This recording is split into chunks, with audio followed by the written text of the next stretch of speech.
Estamos de regreso en A Primera Hora, un programa pensado para ti.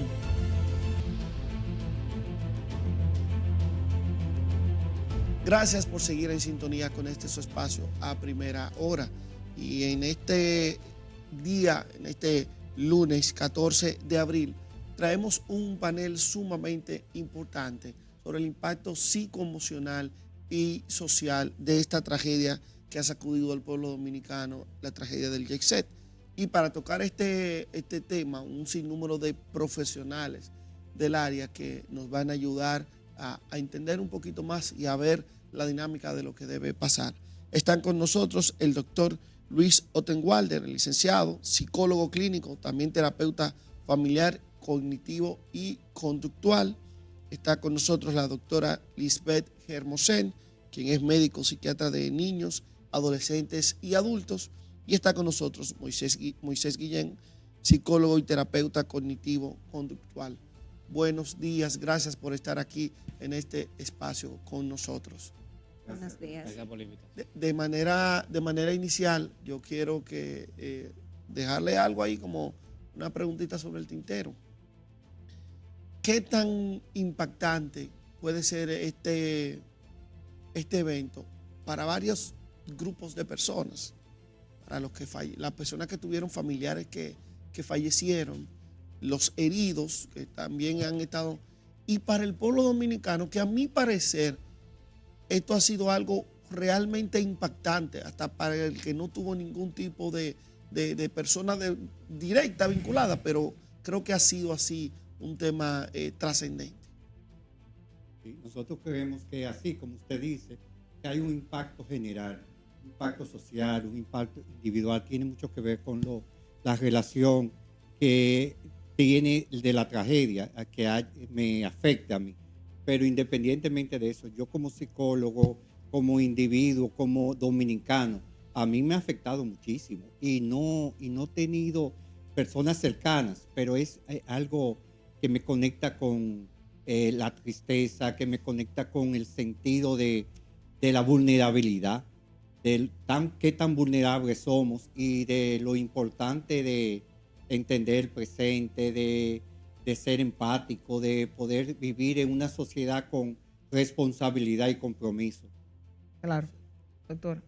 Sí, realmente se habla, en cuanto a la parte general, se habla de lo que es el trauma vicario o trauma colectivo precisamente. Es un trauma secundario y esto se debe a que al final somos humanos, al final empatizamos. Entonces es una tragedia que independientemente de precisamente nos pone en ese punto de somos muy vulnerables, nos puede pasar también, nosotros podemos sufrir una situación así. De alguna manera u otra creo que todos o tenemos a alguien directo o a alguien que tiene a alguien directo que de alguna manera u otra fue afectado. Entonces es normal realmente sentir emociones, es un duelo que todos como nación estamos sintiendo, pero obviamente las personas que ya están más directamente, que tuvieron una pérdida o un familiar que está herido, que está lesionado, pues obviamente va a tener todavía más sintomatología y las personas que estuvieron ahí sí se espera que tengan un estrés agudo actualmente y lo adecuado es precisamente abordarlo ahora para tratar de evitar que puedan desarrollar ya otros trastornos más a largo plazo. Pero claro que sí, es un evento que afecta a la nación completa, aunque de manera más directa a los familiares y a los que están. Y lo adecuado es encontrar esa ayuda. Tal y como indicaba la doctora, esto es lo que se calificaría como un evento de trauma colectivo. Los traumas son respuestas intensas ante situaciones que son profundamente perturbadoras, tanto para la psique como para lo físico. Y definitivamente esto es un evento que a todos nos ha llegado de una u otra manera, ya como dijo la doctora, tengamos o no familiares o personas directas que hayan pasado por esta situación. Pero quizá también puntualizar de que en este punto entender que hasta cierto punto, no revictimizando, pero hasta cierto punto todo el pueblo dominicano viene siendo víctima de esta tragedia. Víctima indirecta. Dentro de estas tragedias, se divide en lo que viene siendo la víctima directa, es decir, la persona que vivió la situación, vivió el derrumbe, los familiares, que vienen siendo el segundo tipo de víctima, de la víctima directa. Esto viene siendo una víctima indirecta. Están las víctimas oculares, que son las personas que estuvieron alrededor y que pudieron haber visto el siniestro. Y finalmente, el cuarto tipo de víctima, pudiéramos encajar toda la población dominicana, es a todos los que nos llega la noticia y que de alguna u otra forma nos hace reaccionar. Entonces, en ese punto, pues definitivamente ha sido una tragedia que nos golpea a todos a nivel nacional. Claro que sí. Y yo quiero seguir con la pregunta que va enlazada a algo que ustedes decían de los traumas. Primero, ¿quiénes necesitan o necesitamos atendernos con un profesional de la salud? Esa es una. ¿Y qué tipo de traumas se pueden desarrollar? Porque, por ejemplo, en el caso mío particular, le vengo diciendo a los compañeros, desde el martes yo estoy mirando todos los lugares que entro, mirando al techo. Estoy mirando al techo. Y he visto y mandé a chequear los lugares donde yo estoy, que hay arriba. O sea, lo que tienen que ver conmigo, ¿qué tenemos arriba? Pero yo no sé si esto me desarrolla alguna situación, como veo que el caso, tengo una amiga que no puede oír un motor porque la atracaron una vez y en su vida no puede escuchar un motor porque le entra un ataque de pánico. ¿Cuáles son las cosas o las condiciones o los traumas a los que estamos expuestos y quiénes necesitamos ir a atendernos con un profesional de la salud? Yo entiendo que hay que ir desarrollando estrategias y cada quien dándose cuenta cómo va accionando o reaccionando ante la situación que se está viviendo. Los traumas tienen mucho que ver con lo que el evento, lo que significa para mí. Como dijo la doctora y dijo el psicólogo, es un evento que fue a nivel general. Es importante que en ese sentido, como autoridades también, como fue un evento que abarca a todos, puedan garantizarnos seguridad. Es decir, una de los temores ahora mismo es yo entrar a un sitio cerrado, yo creer que no estoy seguro, y eso es válido, y tiene que ver también con el tiempo, tiene que ver cómo yo reacciono o acciono. Es decir, el hecho de que usted esté con temor por ahora mismo, eso no significa que pueda venir una consecuencia que tenga que buscar ayuda. Claro, si entiende que sí, qué bueno, es válido que la busque. Es bueno que, y como parte del autocuidado, de ir entendiendo, mira, me está afectando mucho, estoy sintiendo, es como ese conocimiento de poder expresarlo y que haya personas que lo puedan escuchar. Ese, ante todo, sería la sugerencia. Sí, realmente en ese sentido hay una respuesta normal al trauma y es normal que ahora mismo estemos un poco más hiperalertas, estemos más angustiados, nos sintamos tristes, ese peso como que yo creo que todos sentimos arriba, se siente como un peso encima y es una respuesta normal. Sin embargo, pudieran haber trastornos, por ejemplo, adaptativos, que pudieran presentarse con síntomas ansiosos, con síntomas anímicos, con cambios de la conducta o una liga de estos. Y estos se pueden dar, no necesariamente significa que, por ejemplo, como el área mía de psiquiatría, no necesariamente significa que debe de medicarse, pero sí puede necesitar un acompañamiento porque es una intensidad mayor de la sintomatología angustiosa muy persistente que impacta la funcionalidad de la persona. Puede desarrollarse el trastorno per se de estrés agudo actualmente, donde hay muchos recuerdos vívidos e incluso por la misma exposición indirecta que hemos tenido, mientras más gráficas hayan sido las imágenes, por ejemplo, que se ven, pero donde está este sentimiento negativo constante, donde todo se ve como negativo, donde se puede ver que la persona se siente tiene alteraciones en el sueño, en la alimentación y demás. Y pudiera llegar a necesitar, pudiera llegar a desarrollar un trastorno de estrés postraumático que es mucho más complejo, pero el punto de esto es ver cómo precisamente está impactando esa sintomatología en mí. Si de alguna manera vemos que este sueño ya tiene varios días y no mejora, que los pensamientos intrusivos no están disminuyendo con el pasar de los días, si vemos que nuestra alimentación cambia, que nuestra funcionalidad a nivel de la casa, del trabajo, con la parte social, con nuestros hijos, con nuestros amigos, que nos vamos aislando, que vamos alterando nuestra funcionalidad del día a día, entonces lo adecuado es acudir. Y mientras más temprano, mejor, porque la intervención de las primeras semanas, de los primeros días, semanas, es mucho más eficaz es mucho más corta, se necesita menos esfuerzos, menos gastos, porque sabemos que esto es bastante costoso, pero realmente mientras más temprano, mejor. O sea que si ven que de alguna manera u otra esta persistencia de la angustia continúa con los días, es mejor llegar antes y acudir a esa ayuda para tratar de evitar precisamente desarrollar un trastorno. Luis.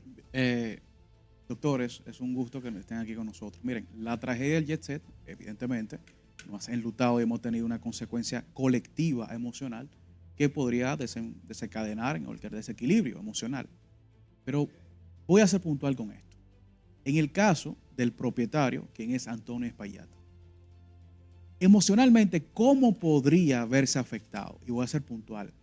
Tanto la carga emocional que está padeciendo, debido a la cantidad de víctimas que sufrió en su negocio, podría desencadenar en atentar contra su propia vida. Hacer un juicio sin tener paz sería muy ligero. Esa es mi opinión. Es importante que independientemente de la responsabilidad que tenga ese señor, que busque también ayuda, que cuente con, podría ser acompañamiento psicológico, porque hay situaciones que pueden llegar. Pero por lo menos yo hacer un juicio de que pueda atentar, eso sería muy ligero. Es que puede ser muy variable, o sea, Sí. realmente depende de la persona, no es una persona que conocemos, entonces no hay forma de valorarlo porque al final depende de su personalidad de base, su capacidad de resiliencia, qué tanto apoyo de su entorno él tenga y demás. Entonces la verdad es que obviamente es un peso, él siempre estaba, tengo entendido, en la primera mesa ahí en el frente, o sea que independientemente de claro que lo afecta, pero para poder determinar el riesgo es algo que habría que valorar. O sea, habría que evaluarlo para poder responder esa pregunta. Claro. Bien, gracias a ustedes por estar aquí. Evidentemente juegan un rol bastante importante en esta crisis vicaria que está viviendo la República Dominicana con toda esta situación. Yo mismo, en términos personales, la productividad mía ha bajado, la productividad de mi equipo también ha bajado de trabajo, e inclusive nosotros tenemos un reto personal por el hecho de no generar presión en términos del trabajo.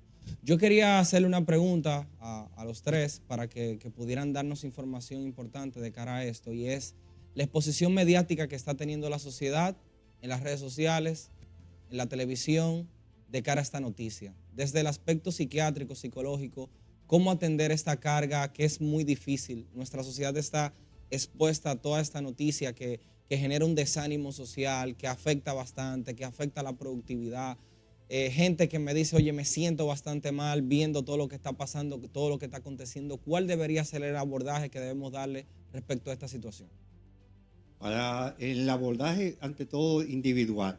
Es decir, en lo social, nosotros consideramos que hay una percepción también que se ha agudizado ahora con este evento, de que todo está mal, que no hay sitio seguro, que aquí no se cuida. Entonces, eso no es para bienestar ni de la sociedad por completo, ni de nosotros como individuos. Lo importante ahora es que podamos ver y atender el autocuidado.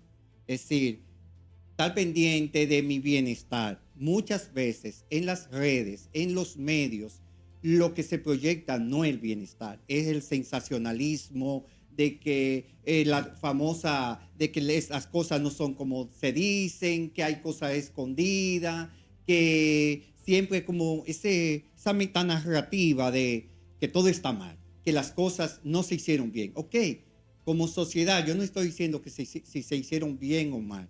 Lo importante es yo estar pendiente cuál es lo que me conviene, dónde está mi bienestar individual y colectivo.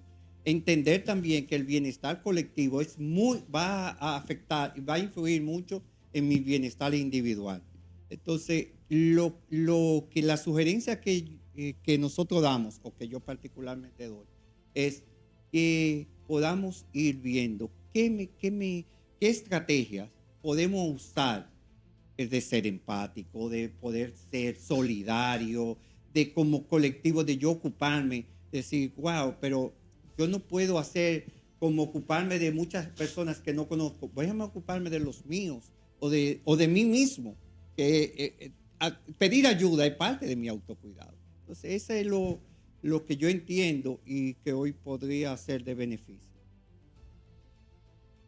Acompañando lo que dice el colega, realmente entender que esta es una situación, vamos a decir, bastante compleja en diversos aspectos. Entonces, quizás debemos también, así como dice el colega, pensando en el bienestar individual, siendo que estamos en una era tan global y donde las noticias, una noticia no solamente es difundida por un solo medio, sino que, y más una noticia de esta categoría, pues la recomendación también pudiera ser, hay momentos donde yo tengo que evaluar si lo que yo estoy consumiendo quizás no me está llevando a generar más pensamientos negativos, a generar todavía más insatisfacción, a generar todavía más,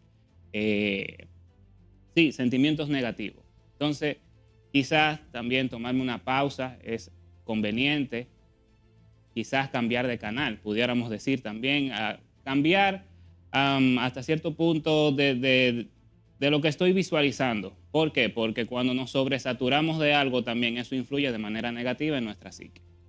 Sí. Exacto, realmente continuando, efectivamente evitar la sobreexposición o sobreinformación es una de ellas.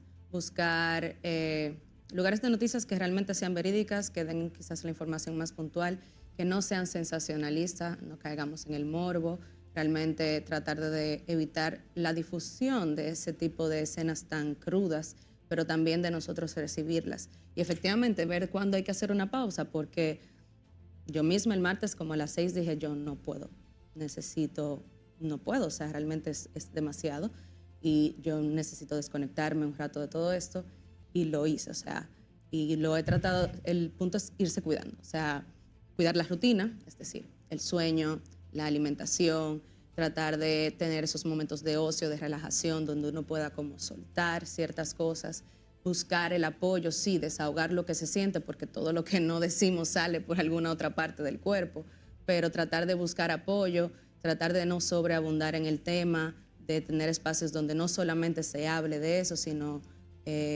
precisamente cuidar qué tanto estamos dando vueltas en el mismo tema, porque eso simplemente se vuelve como una bola de nieve que se va volviendo cada vez más grande y cada vez nos arropa más. Entonces, parte de eso es eso, buscar cómo desconectarnos en los momentos en que estamos sobresaturados. Sería una de las mejores cosas. Miren, ustedes saben que yo decía la semana pasada que hay un tema de los dominicanos, una visual de la profesionalización. En mi caso yo soy ingeniero civil y yo he tenido que en muchas ocasiones ir a resolver temas que por buscarlo más barato, como decimos nosotros, o por X o por Y, la gente ha hecho tollos. En el caso de ustedes, que son profesionales, a veces la gente quiere decir, déjale eso al tiempo, y suturar debajo del tiempo cualquier tipo de trauma. Entonces, ver qué tan importante, ¿verdad? Desde el punto de vista obviamente de ustedes, es el tema de que se atiendan. No tantas cosas, no solamente como sino hay cosas quizás hasta más pequeñas que la gente lo deja ahí y puede ser que el trauma sea mayor. Y aprovechar porque se conecta, hacerles una segunda pregunta ahí mismo. ¿Cómo están en el país las políticas públicas de cara a la salud mental? Obviamente nosotros lo hemos comentado muchas veces, pero queremos desde el cuerpo de ustedes, que tienen que atender, que tienen que ver pacientes, que tienen que ver familias, ¿cómo ustedes entienden que están las políticas públicas que nosotros como sociedad nos hemos dado para los diferentes temas de salud mental? Cuando hablamos de políticas públicas, hablamos más global. Y nosotros entendemos, por lo menos en el caso mío, que se ha avanzado mucho, que se ha trabajado mucho, que hay muchas mejoras. Falta porque todavía visibilizar la importancia de la salud mental, de la salud emocional, todavía nos cuesta. Y en ese sentido, todavía por situación de fondos, de asignación de fondos, todavía hay esa dificultad de que haya recursos. Se ha avanzado se ha avanzado mucho, los hospitales públicos, las ayudas, hay muchas organizaciones y muchas instituciones que ofrecen salud mental. En ese sentido, lo que yo entiendo no es que estamos como país en la mejor situación, todavía hay muchas cosas, pero a mí me gustaría enfocarme también en lo que hay y que podamos usar eso que hay. Aquí hay muy buenos profesionales de la salud mental, muy buenos acompañamiento. Y déjenme decirle, no solamente en el sector privado, en el sector público también. Lo que pasa es que a veces se nos dificulta verlo. Ese es lo que a mí me gustaría que hiciéramos énfasis, es que busquemos, que usemos los recursos que hay en los hospitales, en los centros de psicosociales, y eso sería muy importante. Claro.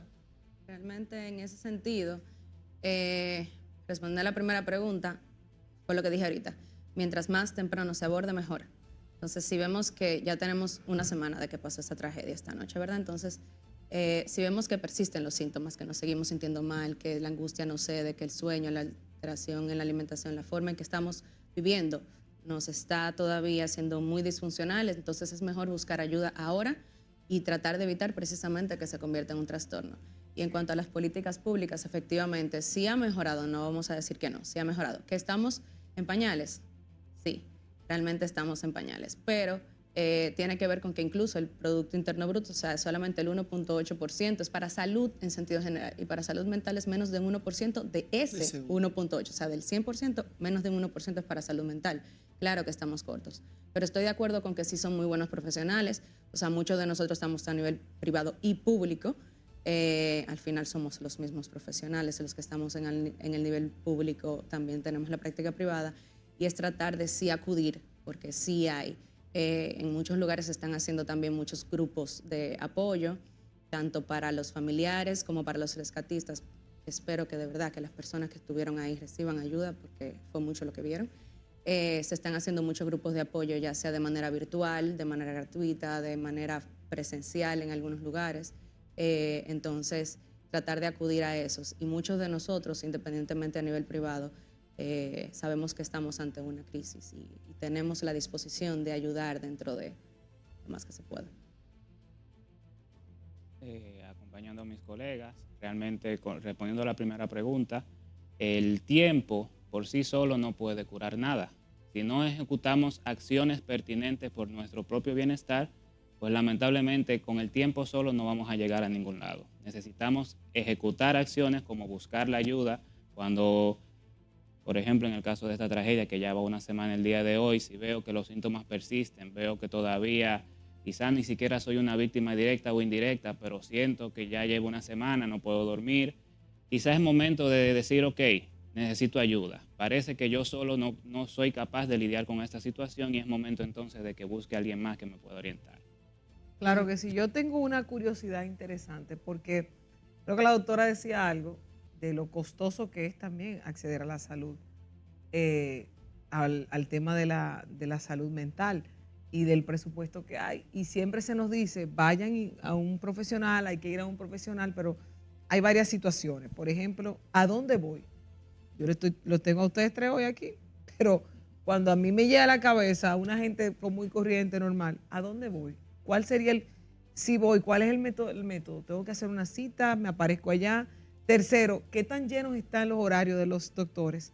Cuarto, ¿cuánto cuesta eso? Quinto, ¿lo cubre el seguro?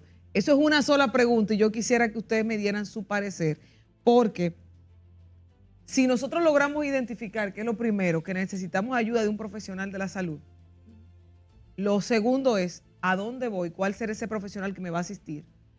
¿Lo tengo que pagar? ¿La cita que tengo que hacer? ¿Cómo se maneja la sociedad común y corriente con esto? Pues estamos hablando de una población amplia y un presupuesto escaso y sobre todo no todos tenemos idea de cuáles son los profesionales de la salud mental al que tenemos que ir.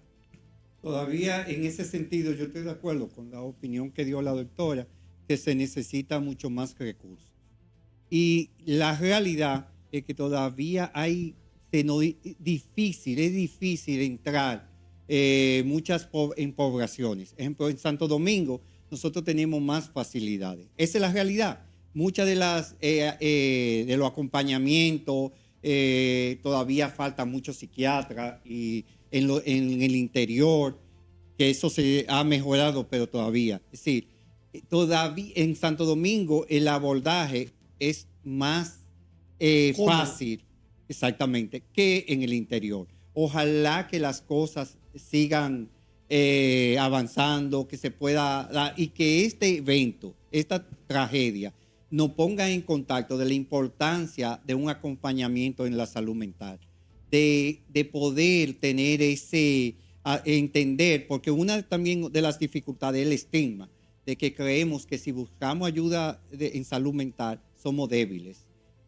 somos locos, que eso no es, que es lo que tú vas a estar buscando ayuda, y entender que la salud mental es grave para yo poder funcionar, que ese deterioro emocional, ese deterioro mental va a impedir que yo pueda ser un hombre productivo, un hombre de bien, que tenga bienestar.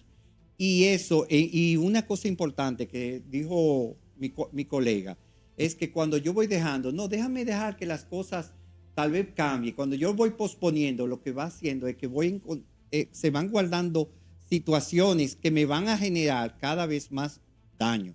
Que una intervención temprana me podría ser mucho más efectivo, pero lo voy dejando por ese miedo de qué cosa, y ahí lo que va a hacer es que se va dificultando.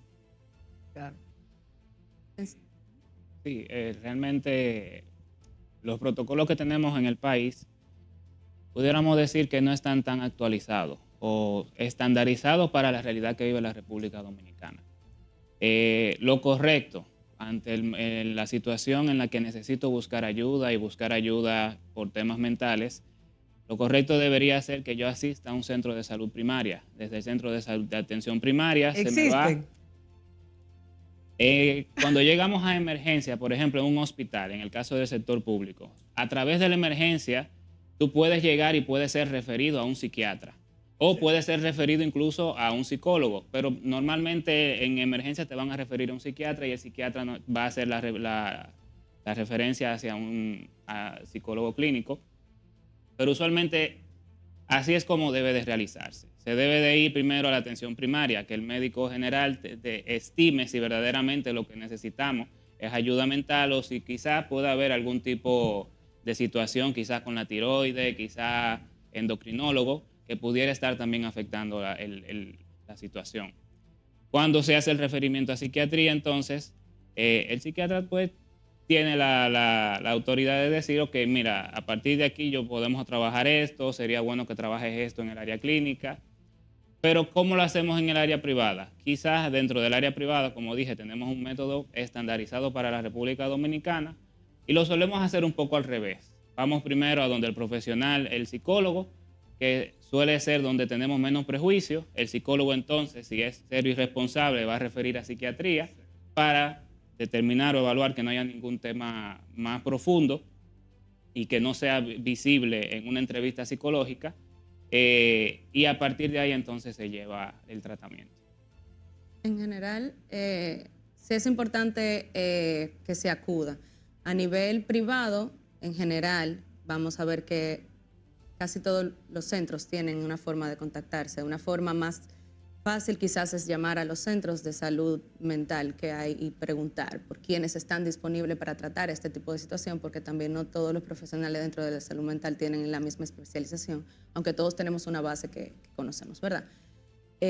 Y ahí es una comunicación directa, normalmente sí se trabaja por citas, pero efectivamente a nivel público hay ayudas. O sea, por ejemplo, hay muchas policlínicas cuando están en una comunidad muy grande que normalmente tienen psicólogos que están nombrados, tienen médicos que pueden ver si la sintomatología la verdad es lo suficientemente importante como para referir directamente a psicología o a psiquiatría incluso. Si hay, por ejemplo, ataques de pánico o situaciones de síntomas muy grandes, sí se debe de acudir a emergencia precisamente para la parte de la crisis y ya desde ahí se hace su referimiento. Pero acudir. Si no se tiene ningún tipo de idea, acudan a un centro directamente, ya sea un centro psicológico privado, ya sea un hospital que normalmente tienen los servicios de salud mental incluidos, ya sea psicología y o psiquiatría, y si hay una crisis muy física, porque efectivamente lo que no callamos sale, el cuerpo necesita sacar lo que tiene. Entonces, si no hablamos, si no decimos las cosas, si no procesamos las cosas, se va acumulando, dejamos pasar y después nos enfermamos. Entonces, así como a un diabético no lo dejamos pasar y pon de tu parte y va a mejorar y lo ponemos ahí, si no lo tratamos, un diabético te llega o sea, va a venir con una cetoacidosis, va a venir con una complicación. Entonces, así mismo es salud mental. El cerebro no se cura solo. Al final, la salud mental está en nuestro cerebro. No se cura solo, es un órgano, se trata igual que cualquier otro. Entonces, es más fácil efectivamente tratar un caso leve y que se acuda temprano, que no necesite tanto abordaje, mientras que lo que son más crónicos es mucho más difícil. Pero si tienen alguna duda y no se puede a nivel privado, no se puede acudir a estos grupos gratuitos que se están haciendo realmente para ayuda colectiva como grupales, pues entonces sí acudir al centro de salud más cercano, ya sea una policlínica, ya sea un hospital de primero o segundo nivel, y ellos se van a encargar de referir y guiarlos directamente. Miren, hay personas que le fallecieron más de 2 familiares. Hay personas que le fallecieron un familiar, un vecino o un amigo. En este caso estamos hablando de una situación emocional bastante crítica ahí. ¿Qué tiempo podría necesitar esta persona que haya perdido más de un familiar, 2, 3 familiares, un vecino, un familiar, para poder sanar así? Y en caso del abordaje, ¿cuáles serían los temas puntuales que el Estado debería abordar esta situación? Es decir, ¿por dónde debería iniciar? Porque hay personas que van a caer en la negación, a necesitar ayuda o buscar ayuda emocional por la situación que está pasando. Pero en ese caso, ¿cuál sería el método que el Estado necesitaría abordar esta problemática? Hay varios enfoques y es importante entenderlo. El Estado no garantiza seguridad, ¿verdad? No garantiza protección. En ese sentido, se está haciendo. Se han hecho protocolos que van hacia allá. Ese es un proceso que tiene que ver con lo judicial. Eso es un proceso que como doliente y como sociedad nos va a afectar nos va a afectar menos si entendemos que hay seguridad, que hay consecuencias. Y ese es el paso. Ahora, a nivel de individual, que tiene que ver con duelo, hay muchos aspectos, porque eso es importante, muchos aspectos profesionales, aspectos en duelo. Y cada caso es individual. No hay un tiempo que me dice, el mismo manual de diagnóstico habla de tiempo, pero no, los expertos nos dicen que cada persona tiene un tiempo, que va a depender de estrategia, va a depender, como dijo la doctora, de la resiliencia, va a depender de ese acompañamiento. Entonces, lo importante es que en ese sentido, cada persona que ya tenga una relación significativa pueda buscar ayuda, que se deje acompañar de aspectos en duelo, de aspectos en esos asuntos. Porque independientemente, somos psicólogos, pero ese no es mi expertise. Mi expertise está en otras áreas. Entonces, dejar que esas personas, y lo están haciendo. Pues ahora vi que este fin de semana habían talleres de autocuidado con respecto en trauma, con respecto a intervención en crisis. Es eso, nosotros como sociedad unirnos y poder que cada quien aporte su granito. Es importante resaltar un detalle. Creo que hay una línea de atención de salud mental, Cuida tu Salud Mental, que ha dispuesto el Ministerio de Salud Pública. Tiene un tiempo la línea para que muchas personas que nos ven, nos sintonizan, puedan tener conocimiento sobre la misma. Yo tenía una pregunta y es de cara a cuál tiene que ser el abordaje a los niños que han perdido sus padres en una situación como esta. O sea, conozco de gente que me comentaba el tema del abordaje que tuvieron que darle. ¿Cuál debería ser el abordaje de cara a esta situación, de informarle y sobre todo de acompañarle en un momento como este? Voy a responder ambas preguntas. Uno, sí, está la línea 462 que se habilitó precisamente para esta tragedia, para buscar ayuda. No solamente la parte de poder localizar, sino también para buscar ayuda, pero también está la línea de Cuida tu Salud Mental, que es en el 809-200-1400, donde hay personas 24/7 que están ahí disponibles para llamar. O sea, que en caso de pueden llamar, y esa es una de las mejores estrategias en el sentido que hay. En cuanto a la parte de niños, es muy difícil porque todo depende de la edad. de la capacidad que tiene ese niño para entender lo que realmente está pasando. ¿Ok? Porque, por ejemplo, los niños menores de 5 años no tienen idea de lo que es la permanencia real de la muerte. Entonces, a veces puede pasar que el niño se le diga, por ejemplo, que papá, que mamá, que tía, alguien murió, y puede ser que la primera pregunta del niño sea, ¿y quién me va a llevar al colegio? Porque el niño es muy egocéntrico, pero es egocéntrico porque el niño, uno, tiene un pensamiento muy concreto, no hay una abstracción, y dos, realmente el niño, aunque no sea de manera consciente, sabe que él necesita del adulto para sobrevivir. Entonces, es como, y ahora, ¿cómo yo voy a comer? ¿Cómo yo voy a beber? Entonces, quizás parte del abordaje, lo primero es no decir cosas que no dejen el mensaje claro. No es que se fue a una nube, no es que se fue al cielo, no. Mira, pasó una tragedia, tuvo un accidente. Es importante decirle las cosas como son. A la persona, o sea, esta persona falleció, eso quiere decir que murió, eso quiere decir que su cuerpo va a estar en el cementerio, eso quiere decir que allá lo podrías visitar, pero no lo vamos a poder volver a ver. Hay que ser muy claros de lo que es. Los niños entienden más porque precisamente el niño es muy concreto. El pensamiento del niño no es abstracto. Entonces, él no puede abstraer que el que se fue, o sea, para él va a regresar, porque es concreto. Si se fue, vuelve. Ok. Y si contamos también los muñequitos, por ejemplo, que muchas veces se muere y en el siguiente capítulo está otra vez vivo, ¿verdad? Entonces tampoco tiene esa permanencia. Pero el simple hecho de tener menos de 5 años hace que no tenga esa idea de lo que es la permanencia de la muerte. Ya luego de los 5 o 6 años se entiende que sí se sabe la permanencia de la muerte, pero también ellos todavía, hasta más o menos los 10 años, tienen esa idea de que sí, la muerte existe, pero no para los míos. Como que es algo que no me puede tocar. Entonces, ¿qué pasa con esta situación? Que entonces vamos a decir que se perdió uno de los dos, la madre, por ejemplo. Y es esa angustia constante de, ¿y si ahora le pasa a mi papá? ¿Y qué va a pasar con lo siguiente? Entonces, es acompañar. Y cada niño, de alguna manera u otra, te va diciendo lo que necesita.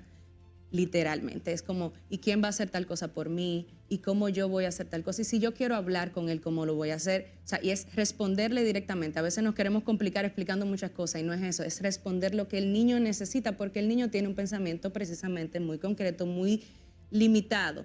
Y al final, cada niño es diferente. Va a depender de la personalidad del niño. Hay niños que son mucho más sensibles y van a entenderlo. Y mientras más grandecito, más podrían abstraer la sensación de que, porque por ejemplo puede ser, ¿y por qué tú te sientes mal si no se te murió nadie? Un niño te podría preguntar eso.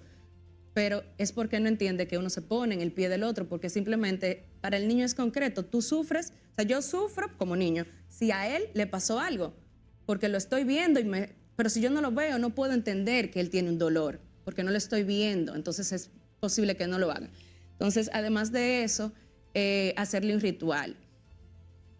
Sí es importante que el niño haga el ritual. Ya pasamos la etapa, probablemente están enterrados todos, pero si el niño, preguntarle si el niño quiere ir, si se quiere despedir directamente.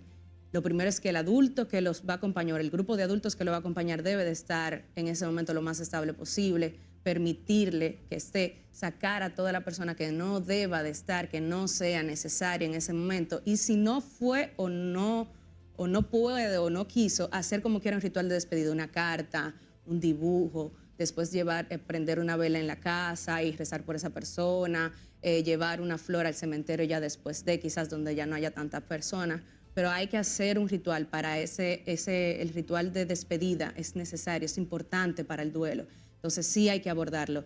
Los niños entienden, a veces creemos que no, pero los niños entienden. Lo que pasa es que hay que hablarles según su edad. Y no olvidemos los adolescentes, que a veces como lo vemos grande, queremos que ellos sean como adultos. No son adultos. O sea, es la misma incertidumbre que vamos a hacer. Entonces, abordémoslo, busquemos ayuda. Si no sabemos qué hacer, busquemos un psicólogo infanto-juvenil que nos guíe de cómo hacerlo, un especialista en duelo que los enseñe cómo hacerlo. No dejemos a los niños solos, porque en eso esto es vital. Y recordar que el cuidador también tiene una pérdida, nada más no es el niño. Entonces, el cuidador también debe de cuidarse para poder cuidar de ese niño. Sí. Miren, para concluir, muy puntual, hay muchas evidencias de los temas de salud mental que tenemos en el país. La cantidad de alcohol que consumimos, la violencia que tenemos en el tránsito, sustancias psicotrópicas que consumimos, los feminicidios, ¿verdad? Todo eso habla de la salud mental de nosotros y obviamente hay un tema de prevención y de trato, pero existe algo que ustedes lo tocaban ahorita. Existe un tabú, existe un estigma sobre la persona que va a buscar esa ayuda. Y eso quizá hace que el que quisiera buscarla dice, coño, si la gente sabe que yo estoy yendo a un psiquiatra, a un psicólogo, ¿qué podría pensar? ¿Cómo romper ese tabú, ese estigma? ¿Cómo seguir ayudando a que se rompa para facilitar que la gente no tenga esa muralla y que realmente pueda tratarse de manera, pueda tratarse su salud mental? Importantísimo el papel de ustedes, los medios, de poder visibilizar, de poder psicoeducar a la población, de nosotros también, de ser claro, de poder ser diáfano, transparente en el sentido, no ser sensacionalista. En los medios, también nosotros como sociedad, cuando hay un tipo de sociedad donde las cosas estén organizadas, estén claras, transparentes, es mucho más, hay mucho más bienestar.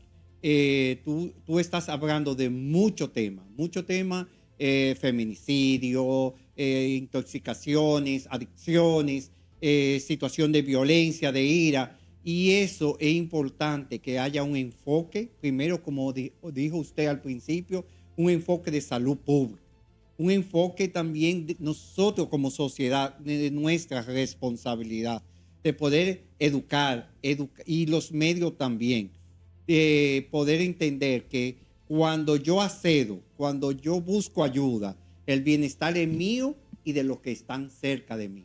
Entonces, es poder eso, es hacerlo visible, poder seguir educándonos. Claro. Bueno, sí, entender que realmente la salud mental es un tema tabú porque tenemos que entender quizá la sociedad de la que venimos. O sea, tenemos una sociedad que viene quizá de muchos retrasos en sentido general. ¿Y qué significa eso? Además de muchos retrasos, una población mayormente vulnerable y en situación de vulnerabilidad. ¿A dónde nos lleva eso? Eso nos lleva a que tener cualquier afección mental me haga ineficiente, inefectivo ante la sociedad. Y como soy ineficiente y soy inefectivo, pues soy desechable. Evidentemente nadie, como parte de una sociedad, quiere ser desechable. Y el asunto con los temas mentales es que son visibles, independientemente de tú tengas una enfermedad física o no. Si tienes una afección mental, por ejemplo, como la esquizofrenia, pues vas a estar dando señales claras de que estás afectado y que quizás para las personas comunes sean difíciles de comprender, porque todos en general estamos llevando una vida aparentemente normal y esta persona que vive las mismas situaciones no tiene esa capacidad. Entonces se suele hacer esa exclusión o se solía hacer esa exclusión y eso nos ha llevado a que pues sea un poco difícil entender las cosas hoy en día. Afortunadamente, los tiempos están avanzando, cada vez somos más conscientes, cada vez somos más atentos a nuestra salud en general y parte de nuestra salud es la salud mental. Entonces, tal y como decía el colega, realmente es muy importante la labor que realizan también los medios para desmitificar el tema de asistir a terapia, de asistir a buscar ayuda emocional, buscar ayuda mental. Estoy de acuerdo con la parte de que ustedes como medios son muy importantes para ayudar a desmitificar, pero al final somos entes biopsicosociales. Entonces, hay una parte biológica y se creía mucho anteriormente que se trataba de que una persona con problemas de salud mental era débil, no ponía de su parte, era una persona básicamente frágil, pero realmente es biopsicosocial. ¿Qué pasa? Que la parte biológica de nuestra salud mental está en nuestro cerebro, por eso somos psiquiatras, somos uno de los médicos del cerebro, ¿verdad? Entonces, hay una parte biológica de los trastornos, que sí, los trastornos que son leves, los trastornos que son adaptativos pueden ser tratados directamente con la parte psicológica y acompañamiento, pero los que ya van de moderado a severos normalmente llevan un acompañamiento también psiquiátrico porque el cerebro es un órgano que se trata igualito que el páncreas cuando te da diabetes, igualito que el corazón cuando te da una cardiopatía. Y si no tratamos ese páncreas, la diabetes empeora. Si no tratamos ese corazón, simplemente se va a infartar eventualmente. Entonces, pasa lo mismo en la parte de salud mental. Entonces, el punto es ver que estas son situaciones que afectan nuestro cerebro y afectan nuestro bienestar y que debemos de buscar ayuda. Salud mental no es algo que está en el aire, está en una parte de nuestro cuerpo y que se modula precisamente tanto con el abordaje psiquiátrico en los casos necesarios como la parte psicológica, porque lo que se ha visto con la terapia es que precisamente cambia esa neuroplasticidad de ese cerebro, cambia las conexiones, hace que sea mucho más funcional y que las áreas que se hiperactivan, por ejemplo, se vayan regulando, pero para eso se necesita un acompañamiento. Entonces, ir a donde el psicólogo, donde el psiquiatra, no se trata de que se está loco. Incluso la mayoría de las consultas, incluso de los psiquiatras, que se supone que somos lo que vemos los famosos locos, que son los psicóticos, los bipolares, yo puedo decir que el 90% de mi consulta es depresión, ansiedad, postraumático, autismo y TDAH. O sea, realmente psicóticos, yo tengo menos de 10 pacientes agudamente psicóticos. Entonces es muy raro realmente uno tener tantos pacientes psicóticos. La mayoría son precisamente de estas otras áreas, pero es que todo lo que pensamos, sentimos, cómo reaccionamos a las cosas, cómo percibimos el entorno, está controlado por nuestro cerebro. Entonces es un órgano. Necesitamos ayuda. No se trata de que somos débiles. Necesitamos esa ayuda para tratarla. Gracias. Sí, riquísimo este panel de impacto psicoemocional y social, sobre todo la tragedia Jet, aunque abordamos varios temas. Queremos agradecer a ustedes por haber estado con nosotros, el licenciado Luis Ottenwalder, que es psicólogo clínico y terapeuta familiar y también de cognitivo-conductual, a la doctora Lisbel Hermosén, médico psiquiatra de niños, adolescentes y adultos, y también al licenciado Moisés Guillén, psicólogo y terapeuta cognitivo-conductual. De verdad que gracias por haber estado con nosotros en esto que buscamos, como ustedes decían, que los medios sigamos aportando tanto a este tema como a otros que tienen que ver y están vinculados a la salud mental. Para nosotros ha sido un placer haber estado con ustedes y mañana regresamos 6 de la mañana en este su espacio a primera hora. Gracias.